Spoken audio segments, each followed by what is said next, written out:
7 दिवसामध्येच नागपूरचं हिवाळी अधिवेशन संपलं, गुंडाळलं. महाराष्ट्राला काय मिळालं माहित नाही.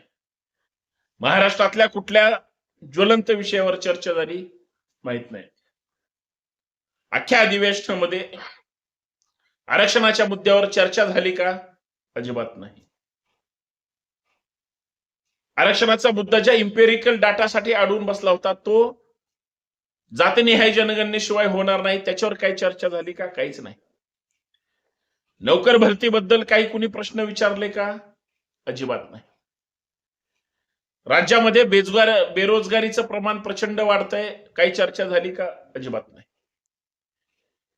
शेतकऱ्यांच्या प्रश्नाबाबत, कर्जमाफीबाबत सरकारनं काही गंभीर पावलं उचलली का? चर्चा सुद्धा नाही. शेतकऱ्यांना हमी भाव मिळाला पाहिजे, शेतकऱ्यांचं भलं झालं पाहिजे, चर्चा झाली का? नाही. उलट खत बियाण्याच्या दुकानामध्ये शेतकऱ्यांची अडवणूक पिळवणूक होण्यासाठी उरत स्टॉक करून सगळे व्यापाऱ्यांनी दुकान बंद करून ठेवले, लूट करण्यासाठी. म्हणजे नागपूरच्या हिवाळी अधिवेशनामध्ये काही नवीन उद्योगाबद्दल काही चर्चा झाली का? अजिबात नाही. महाराष्ट्राच्या कायदा सुव्यवस्थेचा प्रश्न इतका भयानक आहे, रक्षकच भक्षक झालेत, त्याच्यावर काही चर्चा झाली का? अजिबात नाही. आणि सगळ्यात महत्वाचं म्हणजे ज्या मोठ्या मोठ्या प्रशासनातील काही लोकांकडून छळ झाल्यामुळे आत्महत्या गेल्या, फलटणचं प्रकरण असेल, नवलेंचं बीड जिल्ह्याचं प्रकरण असेल, किंवा असंख्य प्रकरणं जिथं महिलांचं शोषणही होतंय, छळही होतंय, पिळवणूक सुद्धा होती आणि जात सुद्धा केला जातो, चर्चा झाली का? काही कुठल्या महिला आमदारांनी काही चर्चा केली का? अजिबात नाही. विधिमंडळामध्ये एकाही महिला आमदारांनी रोखठोक असं काही भाषण केलं का? अजिबात नाही. मग या सगळ्या हिवाळी अधिवेशनाचा उपयोग काय झाला? फक्त शासनाच्या पैशाचा चुरडा. आता काही लोक म्हणतील नाही नाही, चर्चा झाली, वेळ दिला, द्यावाच लागेल ना, काहीतरी करावं लागेल. पण जे राज्याचे मुख्य प्रश्न आहेत त्याच्यावर चर्चा. ही जर महाराष्ट्राची परिस्थिती असेल आणि यासाठी जर आम्ही लोकप्रतिनिधी निवडून दिले असतील दोन्हीही सभागृहामध्ये, विधानसभा आणि विधान परिषद, आणि जर तिथं जर चर्चा होणार नसेल तर हे अधिवेशन काय कामाचे आहेत? अधिवेशन झाले पाहिजे या मताचा मी आहे. मी अधिवेशनाच्या विरोधात नाहीये. पण राज्य सरकार या हिवाळी अधिवेशन संपत असताना सुद्धा ना विधानसभेला विरोधी पक्ष नेता जाहीर करू शकलं, ना विधान परिषदेला. जे सरकारवर अंकुश ठेवणारे, जनतेच्या हिताचे प्रश्न मांडणारे आणि सरकारकडून काम करून घेणारे सभागृहामध्ये जर बोलणारी किंवा सरकारनं जी काही हुकुमशाही लावली आहे त्याच्यावर प्रतिबंध घालणारी किंवा आवाज उठवणारी व्यवस्था जर नसेल तर काय उपयोग आहे?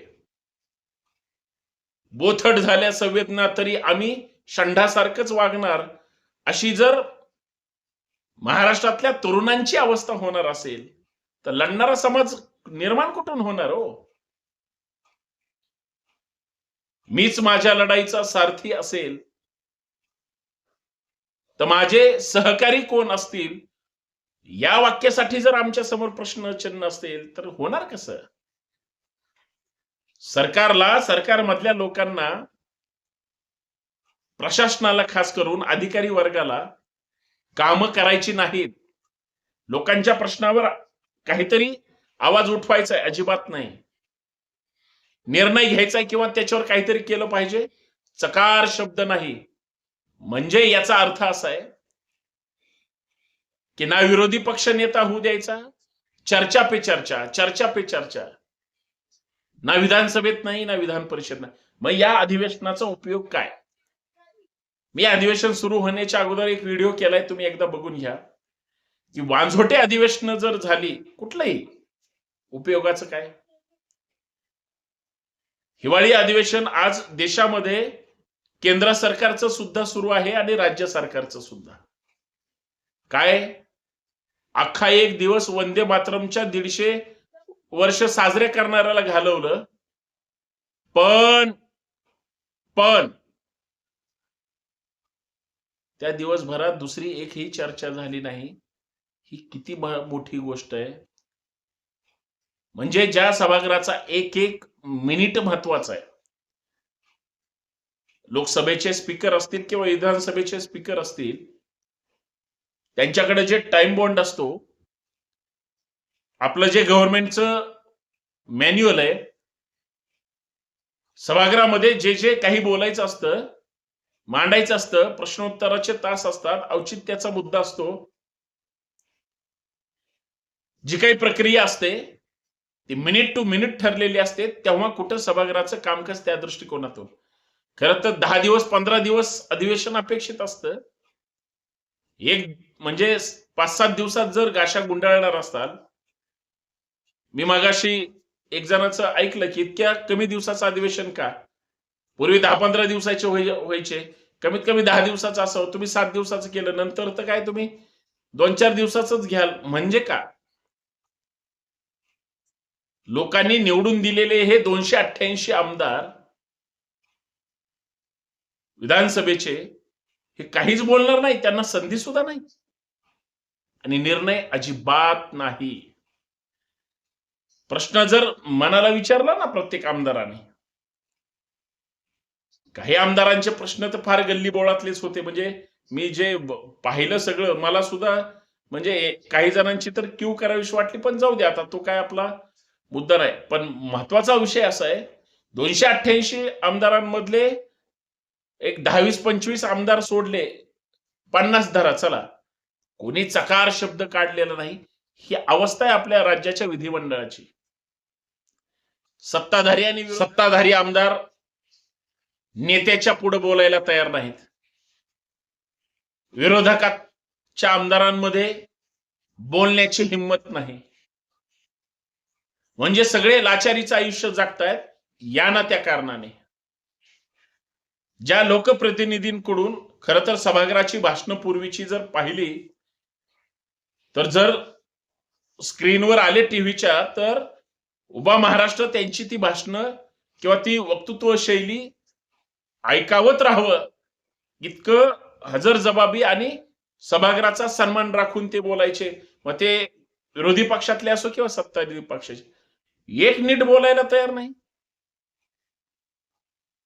मागच्या पावसाळी अधिवेशनात तर महिला आमदारांनी ज्या पद्धतीची भाषा वापरली होती, म्हणजे त्या स्वतःला राष्ट्रीय नेते समजतात, पायाला बांधून वगैरे, तेव्हापासून तर सभागृहाची भाषणं म्हणजे निवळ अशी बेजबाबदारपणाचीच होतात की काय, अशी सुद्धा शंका वाटते. म्हणून मला वाटतं कदाचित ज्या प्रमुख वृत्तवाहिनी असतात, महत्वाचंच दाखवतात, जास्त काही दाखवतच नाहीत.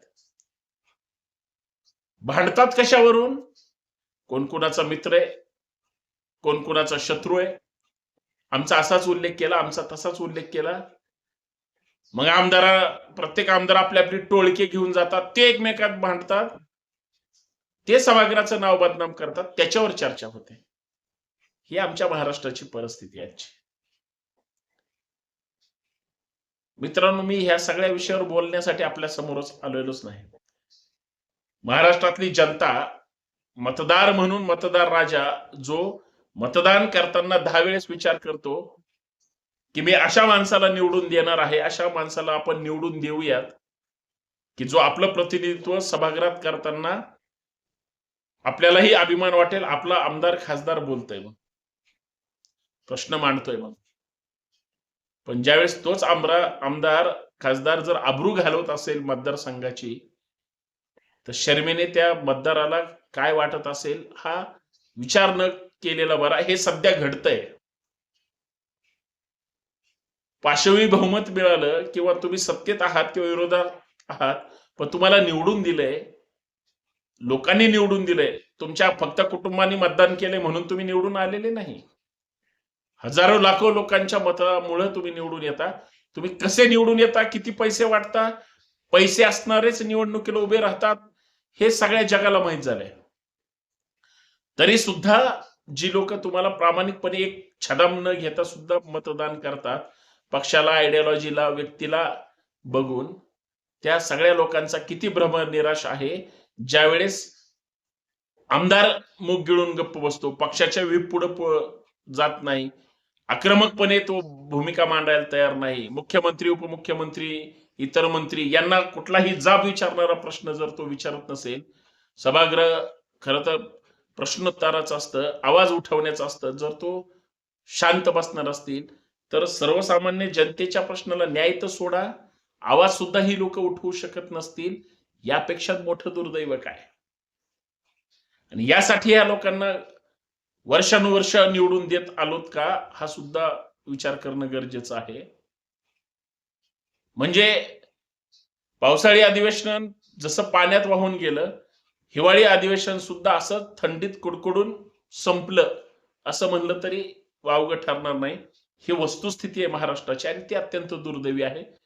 आणि महाराष्ट्राला काहीच हिवाळी अधिवेशनातून मिळालेलं नाही, हे मी सरते शेवटी ठामपणे सांगू शकतो. बाकी काय बोलणार? बाकी जनता ठरवेल काय बोलायचंय ते. जय शिवराय. जय भीम, जय महाराष्ट्र.